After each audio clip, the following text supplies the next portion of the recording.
আজকের পর্বে আপনাদেরকে ঘুরিয়ে দেখাবো বরফের চাদরে মোড়া সনমার্গ। কাশ্মীরের অন্যতম একটি ট্যুরিস্ট স্পট এই সনমার্গ। তো ভিডিওটা প্রথম থেকে শেষ পর্যন্ত দেখতে থাকুন। আশা করি ভিডিওটা আপনাদের কাছে খুবই ভালো লাগবে। ভালো লাগলে নিজেদের বন্ধুবান্ধব এবং আত্মীয় স্বজনদের মধ্যে ভিডিওটা শেয়ার করে দেবেন। শ্রীনগর থেকে এই সনমার্গের দূরত্ব প্রায় ৮০ কিলোমিটার, আর সময় লাগে যেতে প্রায় ঘন্টা তিনেকের মতন। তবে এই সনমার্গে কিন্তু গুলমার্গের তুলনায় অনেকটা বেশি ঠান্ডা আর অনেকটা গভীর বরফ। তাই এখানে যেতে গেলে অবশ্যই জুতো, জ্যাকেট আপনারা নিয়ে তারপরে এখানে আসবেন। আমরা যখন গুলমার্গে গেছিলাম আমরা ভাবছিলাম যে জ্যাকেট, জুতো আমরা নিয়ে ভুল করেছি, অতটাও কিন্তু আমাদের লাগেনি, কিন্তু তাও যেহেতু নিয়েছিলাম সেই জন্য আমরা সবই পরেছিলাম। কিন্তু এখানে আপনাদের অবশ্যই জুতো, জ্যাকেট সমস্ত কিছু এখান থেকে রেন্টে নিতে হবে, কারণ এখানে বরফ কিন্তু বেশ গভীর, অনেকটা পা কিন্তু ওই বরফের মধ্যে ঢুকে যায়। তো সেই কারণে কিন্তু অবশ্যই জুতোটা এখানে রেন্টে নিয়ে নেবেন। ওই একই দাম, 200 টাকাই নেয় এখানে।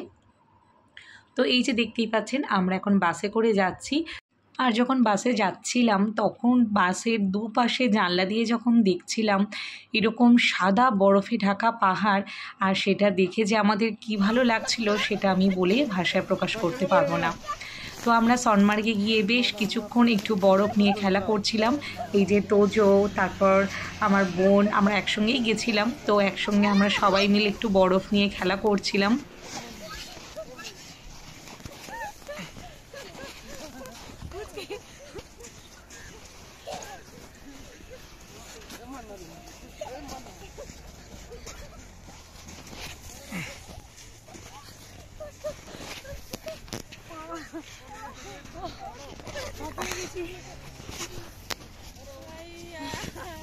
তারপরে এই যে আমার বোন আবার টেস্ট করে দেখছে যে বরফ খেতে কেমন লাগছে। আর এই যে দেখতে পাচ্ছেন ও কিন্তু একদম ফ্রেশ বরফ খাচ্ছে। তো আমরা একটু মজা করছিলাম আর কি। ছোটোবেলায় যখন আমরা নিউ ইয়ারে গ্রিটিংস কার্ড দিতাম একে অপরকে, মানে বন্ধুদের মধ্যে, তো তখন আমরা গ্রিটিংস কার্ডে কিন্তু ঠিক এই ধরনের সিনারিগুলো আমরা দেখতে পেতাম। আর সেই জিনিসটা যখন এরকম চোখের সামনেই দেখতে পাচ্ছিলাম, মনের মধ্যে একটা অদ্ভুত সুন্দর অনুভূতি হচ্ছিল, যেটা ভাষায় প্রকাশ করাটা সত্যিই অসম্ভব। একধারে দেখতে পাচ্ছেন পাইন বনের জঙ্গল আর একধারে পাহাড়, মানে দুদিকে কিন্তু দু রকম সৌন্দর্য। কাশ্মীরকে কেন ভূস্বর্গ নাম দেওয়া হয়েছে সেটা সামনে থেকে না দেখলে সত্যি বিশ্বাস করা যাবে না। হ্যাঁ, আমরা হয়তো ফোনে দেখতে পাই যে সেটা সত্যি খুবই সুন্দর, তবে সামনে থেকে দেখার কিন্তু অভিজ্ঞতাটা আরোই অন্যরকম। সত্যি কাশ্মীরের সৌন্দর্য বলে ভাষায় প্রকাশ করা যাবে না। যখন সনমার্গ থেকে চলে আসছিলাম তখন সত্যি মনটা একটু খারাপ লাগছিল, কারণ এত সুন্দর জায়গা ছেড়ে কখনোই কারণ মনে হবে না যে ফিরে যাই, এটা তো সত্যি। তো আমাদেরও স্বাভাবিকভাবেই ইচ্ছা করছিল না ওখান থেকে যেতে। অনেকক্ষণ আমরা ওখানে বেশ সময় কাটিয়েছিলাম যদিও। তারপরে আমরা সবাই আবারও বাসে উঠে পড়েছিলাম। আর বাসে ওঠার পর যখন জানালা দিয়ে দেখছি যে এরকম বরফ গলা জল পাহাড়ের কোল বেয়ে এরকম নদীর মতন বয়ে যাচ্ছে, সেটা দেখতে কী যে ভালো লাগছিল সেটা আর কি বলবো।